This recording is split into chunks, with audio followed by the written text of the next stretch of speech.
दोस्तों आज के इस वीडियो में हम डिस्कस करने वाले हैं ऐप डेवलपमेंट का जो प्रोसेस होता है ना, मतलब मुझे ऐसा लगता है कि अगर आप किसी अदर कंपनी को जब अपना ऐप डेवलपमेंट कराने के लिए देते हो और अगर ये प्रोसेस से आप नहीं गुजर रहे हो तो फिर आपके साथ या तो आपका पैसा वेस्ट होगा या फिर आप उस एप्लीकेशन को सक्सेस नहीं कर पाओगे। ऐसी बहुत सारी चीजें होती है जो आगे चल के झेलना पड़ सकता है आपको, तो इस वीडियो को डेड एंड तक देखना, क्योंकि इस वीडियो में मैं कंप्लीट प्रोसेस बताऊंगा आपको। मैं बताऊंगा इवन ना आपको पता होना चाहिए किसी भी ऐप डेवलपमेंट कंपनी से जब आप काम कराओ ना, किसी भी, मैं ये नहीं बोलता कि आप सिर्फ मुझसे कराओ, किसी भी ऐप डेवलपमेंट कंपनी से आप काम कराओ, पर ये प्रोसेस जरूर फॉलो करना है। सबसे पहले जब भी आप किसी ऐप डेवलपमेंट कंपनी के पास जाते हो या फिर आप हमारे पास आते हो, एक्चुअली ये मैं हमारे जो कंपनी में प्रोसेस फॉलो होता है मैं वही इस वीडियो में बताने वाला हूं, और ये मुझे लगता है हर कंपनी में ये प्रोसेस तो फॉलो होना चाहिए। ठीक है, मे भी हो सकता है बड़ी बड़ी कंपनियां करती होंगी, मैं छोटी बड़ी कंपनी की बात कर रहा हूं और आपके फायदे के लिए कर रहा हूं कि आप जब किसी कंपनी के पास जाओ तो ये प्रोसेस ना हो तो मत करवाओ, डेवलप मतलब नहीं है।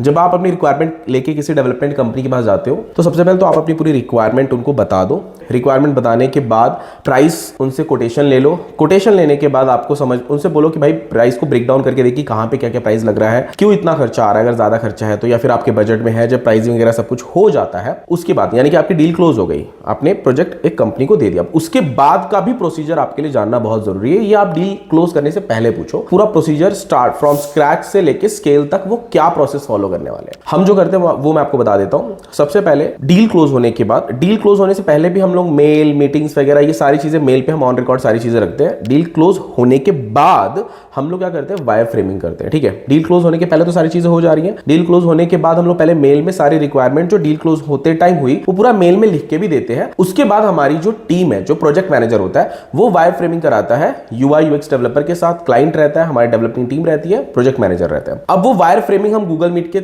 जरिए करते हैं अगर क्लाइंट अवेलेबल नहीं है तो, और वो गूगल मीट पूरा रिकॉर्डेड रहता है। इवन मैं आपको बता दूं हमारे सभी क्लाइंट्स के रिकॉर्डेड वीडियोस हमने रखे हैं वायर फ्रेमिंग के। ठीक है, जिसमें उस वायर फ्रेमिंग में ना हम क्लाइंट के साथ यूआई यूएक्स डेवलपर हो गया, प्रोजेक्ट मैनेजर हो गया, ये बहुत डिटेल में पूछते हैं कि अगर मान के चलो लॉगिन स्क्रीन भी है तो लॉगिन स्क्रीन पे कलर कौन सा रहेगा, उस पे बटन क्या वर्क करेगा, उस पे हिट करने पे क्या होना चाहिए। ठीक है, उस पे एनिमेशन डालना है या नहीं डालना है, उस मतलब एक स्क्रीन के ही पीछे कम से कम 5 से 10 मिनट, 15 मिनट, 20 मिनट का डिस्कशन होता है। पूरा जो स्क्रीन रहता है फ्रॉम स्क्रैच से लेके उसमें कितनी एक्टिविटीज है, कितने पेजेस आ रहे हैं, एपीआई कहां से बाय करना पड़ेगा अगर एपीआई थर्ड पार्टी है तो, उसके बाद में एपीआई मतलब जब हिट हो रही है या फिर जब वो स्टोर हो रहा है तो वो बैकएंड पे ज्यादा लोड ना आए तो एपीआई को कितनी बार हिट करवाना है, कैसे हिट करवाना है, डेटा कहां स्टोर कराना है, लोकल स्टोरेज का कितना यूज करना है, सर्वर का कितना यूज करना है, ये कंप्लीट डिस्कशन होता है हमारे पूरे वायर फ्रेमिंग में, जो कि 2 से 3 घंटे की मीटिंग होती है, पूरी रिकॉर्डेड होती है। ठीक है, फिर उस मीटिंग के बाद देखो क्या होता है, क्लियर हो जाता है इंसान। इवन हम ये प्रोसीजर फॉलो करते हैं। मैं तो बोलता हूं कि अगर वायर फ्रेमिंग ना हुई तो एक तो क्लाइंट को भी दिक्कत आएगा आगे चल के, क्योंकि हो सकता है वो पॉइंट उसने बोला और डेवलपमेंट कंपनी ना सुनाओ। ऐसा भी हो सकता है कि डेवलपमेंट कंपनी ने सारी पॉइंट प्रॉपर तरीके से लिखी हो और बाद में क्लाइंट पलट रहा हो,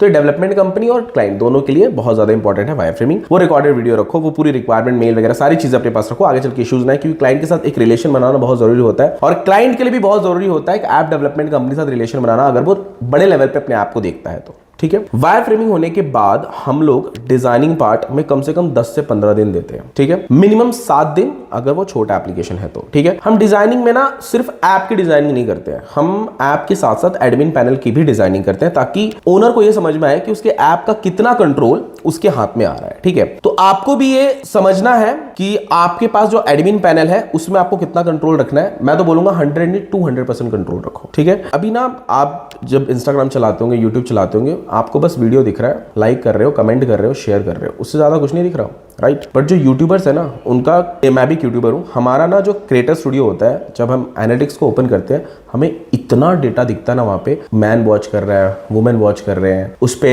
एंगेजमेंट कितना है, ऑडियंस अटेंशन कितना है, किस किस कंट्री में से देखा जा रहा है, कब देखा जा रहा है, कौन से दिन में मेरे व्यूअर्स ज्यादा एक्टिव रहते हैं, इतना सारा डेटा हमको मिलता है। ठीक है, तो सोचो यूजर को कितना दिख रहा है, क्रिएटर को कितना दिख रहा है, तो जो इसका एडमिन होगा यूट्यूब का उसको कितना दिखता होगा, उसकी टीम जो हैंडल कर रही है उनको कितना एक्सेस होगा। तो कभी भी याद रखना, एडमिन पैनल में भर भर के अपने पास सारा डेटा रखो, एक्सेस रखो, और मैं तो बोलूंगा भाई डेटा ही सब कुछ है। आज के जमाने में डेटा का मतलब भगवान। ठीक है।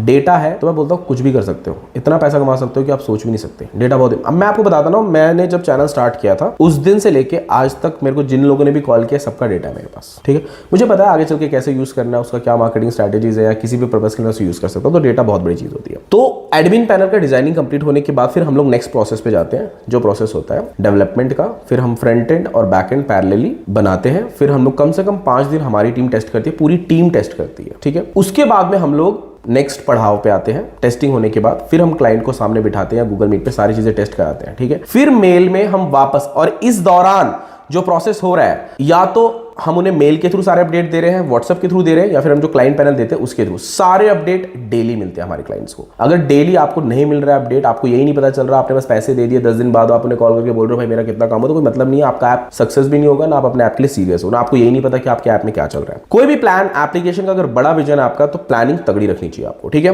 पूरा टेस्टिंग होने के बाद अब मैं आपको गुड न्यूज देने जा रहा हूं। हम लोग प्ले स्टोर पे भी एप्लीकेशन को, जो कि बहुत बड़ी प्रॉब्लम है इस टाइम मार्केट की, स्टिल हम लोग प्ले स्टोर पे लाके दे रहे हैं भी एप्लीकेशन को। मैं नेक्स्ट वीडियो में आपको बताऊंगा हमने एक एप्लीकेशन को 26 डेज में प्ले स्टोर पे लाया, ठीक है। पूरा कंप्लीट पब्लिश किया, लाइव भी है, वो दिखाऊंगा भी मैं आपको, ठीक है, मेरे नेक्स्ट वीडियो में। तो ये तो प्रोसेस है भाई। अगर ये process mail, wire framing, client panel, ये सारी चीजें अगर नहीं हो रही है तो मत जाओ, आपका पैसा पूरा वेस्ट है। और अगर आपको मेरा वीडियो पसंद आया, समझ गए आप ये सारी चीजों को, तो इस वीडियो को लाइक जरूर करना। अगर आप मेरे चैनल पर हैं तो चैनल को सब्सक्राइब कर लो। थैंक यू दोस्तों, मिलते हैं नेक्स्ट वीडियो में।